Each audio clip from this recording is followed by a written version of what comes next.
выступлению они готовились долго, на лицах улыбки, внутри полная сосредоточенность. Отчетный концерт окунул зрителей в мир национальных танцев и позволил выпускницам Центра театра, кино и креативных индустрий еще раз доказать, что они успешно прошли обучение по курсу хореография. Впервые за всю историю существования этого центра мы вручаем сертификаты о дополнительном образовании нашим выпускникам, которые занимались в нашем центре на протяжении 5-6 лет и получили полный курс по хореографии. И я действительно, вот вы сейчас видели, как танцуют наши выпускницы, и видели руководителя, как она танцует изящно, красиво.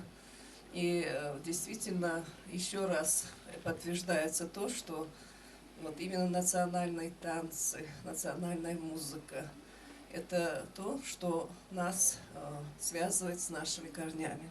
Дали Бекова, Зарифа Вышегурова, Аниса Гадаборшева, Тамила Плиева, Самира Паланкоева. Именно тех, кто удостоился этой чести. Сейчас они по праву могут называть себя профессиональными танцовщицами, каждое движение которых плавное и отточено до максимума. На свои первые занятия некоторые из них пришли, когда им было по 7-8 лет. То есть я 6 лет танцую уже.